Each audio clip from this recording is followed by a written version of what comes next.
disturbances of responses to sensory stimuli. This slide reads, the child's behavior may range from being hyperactive to being unresponsive to people and objects in his or her environment and can alternate between these two states over periods ranging from hours to months. Disturbances may be apparent in auditory, visual, olfactory, gustatory, tactile, and kinesthetic responses. The child may respond to stimulation inappropriately and in repetitive or unmeaningful ways. Many individuals with autism have difficulty learning to self-regulate their energy and emotions. As these children grow up, they learn to be still for growing periods of time, but often at a rate much less than their same-age peers.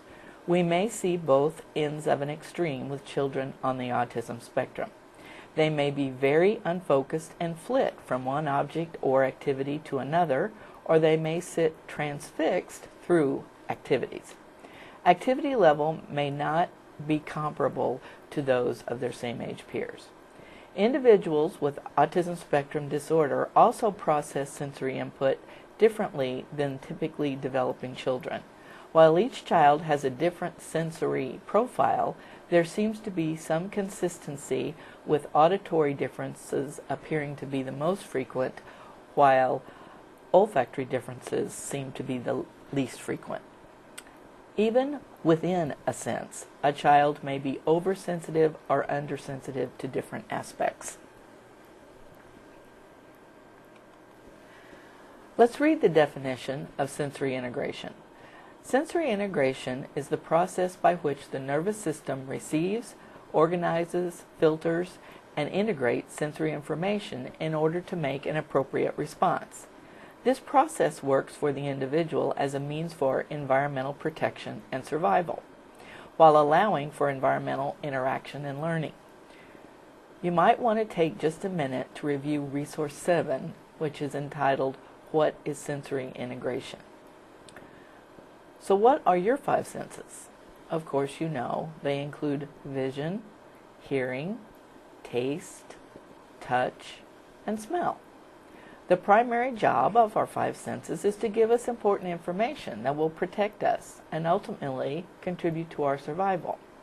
And perhaps the secondary purpose is to help us learn. So let's talk about learning.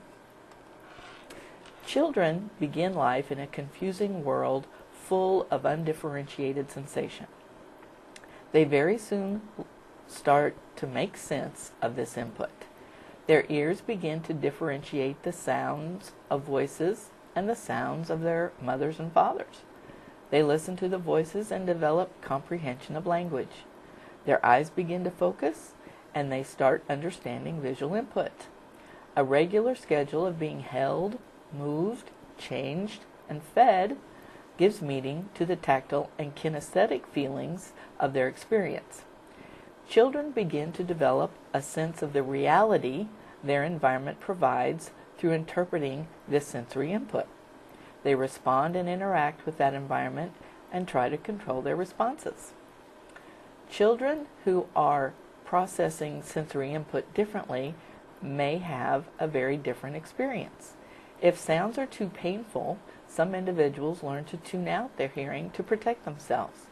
As a consequence, they miss many opportunities to learn communication. Children who are tactily sensitive may scream when they're picked up. If parents decrease their physical contact with the child, it also decreases their opportunities to gain interactional skills. With each sense that is functioning differently, children lose some of the typical learning about their environment.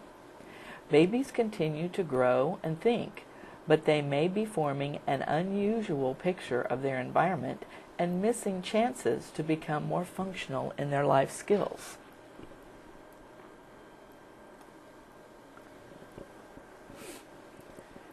Here are some possible signs of sensory motor problems. If you happen to see a child spinning, possibly head-banging, having meltdowns or outbursts, disliking change, hand flapping, clumsiness, floppy muscle tone, All of these can be possible signs of sensory motor problems. They're not necessarily signs that are indicative of autism. They just are signs of sensory motor processing problems.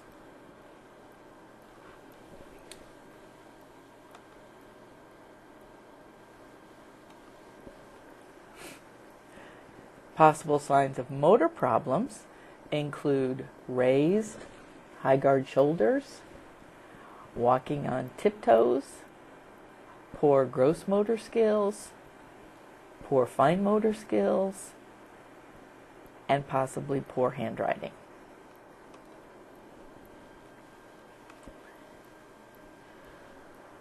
Have you ever thought about what the inhibitors to learning actually include? There are 3 basic inhibitors that will prevent you from learning. One of them is interest. Why are you joining us today? Is it because your administrator told you to? Is it because you didn't have anything else to do? What if I began talking about the migrating habits of the yellow-speckled, fan-tailed, orange-beaked hawk? How interested would you be? Some of you might be, but most of you, I doubt, would be very interested. Interest is a big factor in wanting to learn. So, what do you think the second one is? Comfort. Physical comfort is very important to learning. If you're not physically comfortable, you'll be distracted and not able to learn as well as when you are physically comfortable. Remember, persons with autism have sensory distractors that make their physical comfort very difficult. Look at behavior through your sensory eyes and see if some sensory accommodations might be helpful. The third inhibitor to learning is fear. If a person is fearful, nervous, or anxious, learning is extremely difficult. Persons with autism have a heightened anxiety and don't always understand how to cope with unexpected circumstances. Keep in mind that anxiety can create huge obstacles to learning. Think of something you find anxiety producing. How do you feel when that circumstance or situation is present? For example, are you particularly fond of snakes, or mice, or spiders, or small type spaces, or tall, high places? What if there were several loose snakes, or spiders, or mice in the room with you right now? How distracted would you be? Imagine what life would be like if you were worried about snakes, spiders, mice all the time. Having a certain amount of anxiety present all the time is what it's like experiencing autism. It makes coping with life and its unexpected circumstances very difficult.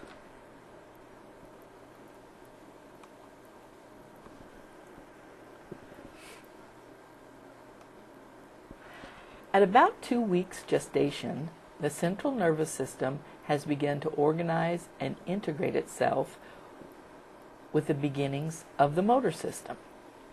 As you can see from this slide, the sensory cortex and the motor cortex are located right next to each other. The 2 speech areas of the brain, however, are not close to each other. They are, in fact, completely separated. Broca's area is where articulation and the ability to speak or form words is located. Wernicke's area is where comprehension or understanding, receptive language is located. This is why some individuals can articulate quite clearly but cannot process information as quickly as we might expect. On the other hand, processing information might not be a problem, but articulating what is desired might be the obstacle. Generally speaking, processing problems are common among persons with autism.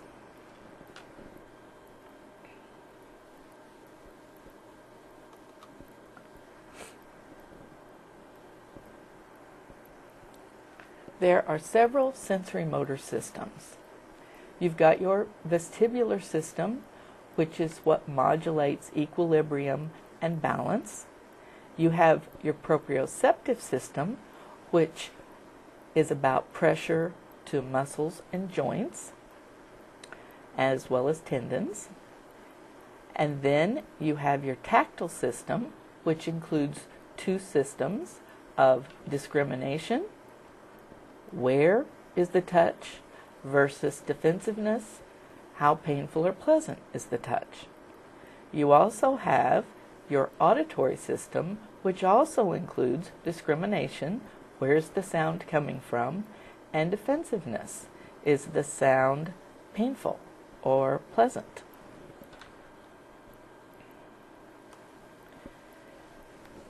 This is a visual way to show you what auditory processing problems might look like, i.e. sound like.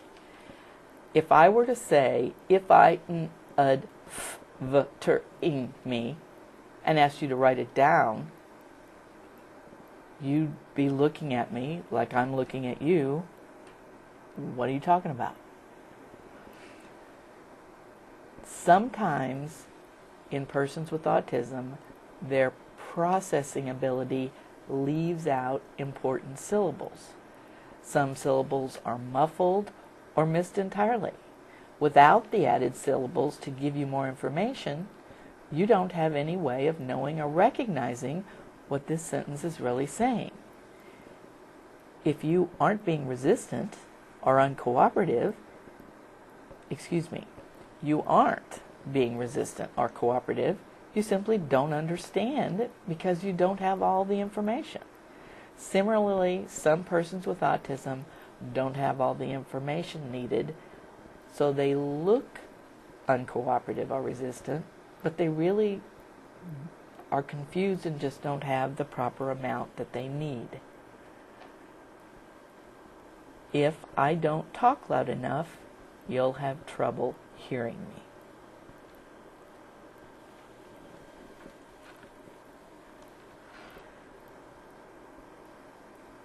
Vision is another area of sensory motor integration, and peripheral or side vision is the first to develop in infants, followed by top vision, and finally front or focal vision.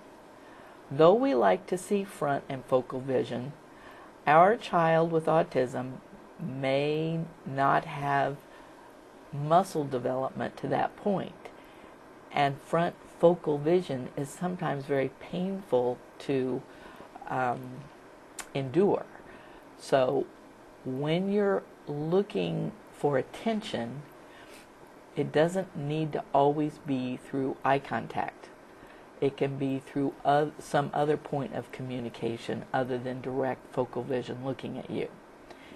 This is something to consider when you're working with your youngsters experiencing autism. Just as with sensitivity to auditory signals, those with autism may demonstrate hypo or hyperacuity to visual stimulation, or they may have difficulty distinguishing salient elements in a visual representation. Certainly, reading problems can result from visual acuity and processing problems. Here's an example of perceptual visual problems.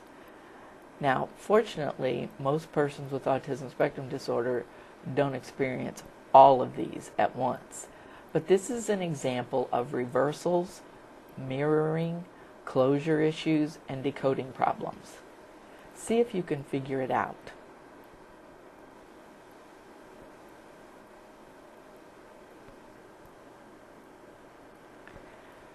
Did you get it? Doing board work is difficult when your eyes see like this.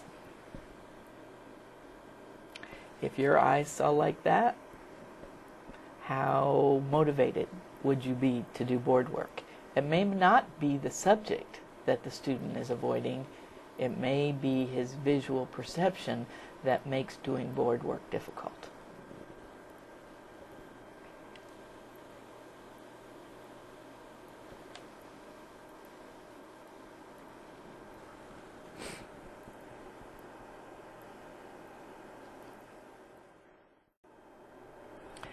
This slide is about possible signs of sensory motor problems. You have this slide as your resource 10 in your materials, and I'd like for you to just take a couple of seconds to look over all the different symptoms of where problems might be coming from. And as you look through this, again, I want to remind you, just because a person has many sensory motor problems doesn't automatically conclude that they're experiencing autism. You can have a whole boatload of sensory motor integration problems and not one tiny little paintbrush stroke of autism. On the other hand, it is very typical for a youngster with autism to have some kind of sensory motor issues. As you're reading through these signs of sensory motor problems, do you have any children that come to mind? What kinds of influence do sensory motor problems have on the students that you work with? When we get together for the Working with Autistic Students in the Schools, there'll be a couple of face-to-face days, and we're going to review some of the sensory motor information in those face-to-face days.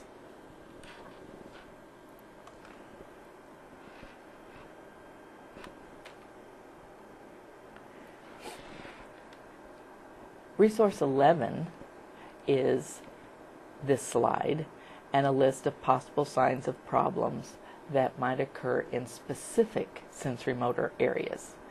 This can help you to determine what kinds of interventions you might want to try. So again, take a few minutes to review this resource. In addition, you have a couple of other resources. Resource 12, alerting sensory activities for the classroom, if you want to alert your youngsters, versus Resource 13, which is a list of calming activities that you might want to use in your classroom. Resources 12 and 13 have sample alerting and calming activities that can be used in a classroom for any children. They are grouped by target areas. You will notice that some activities fall in more than one area. So take a few minutes to look at Resource 12 and 13 as well.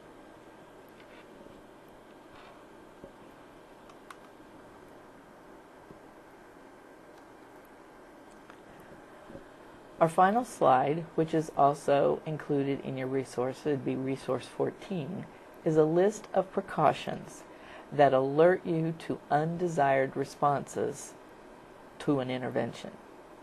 Should any of these occur, immediately stop what you're doing. While most of the classroom activities from resources 11 and 12 are safe and will probably not elicit any problem reaction, it is good to know what might be signaling a problem. None of these classroom activities require a prescription from an occupational therapist. However, if you are going to work one-on-one with a child, it's always best practice to have an occupational therapist demonstrate the activity first, or to check in with an occupational therapist to see if the intervention is appropriate for the child. These alerting and calming classroom activities are generally designed, and most children, whether or not in need of specific or more intense sensory intervention, will respond to them.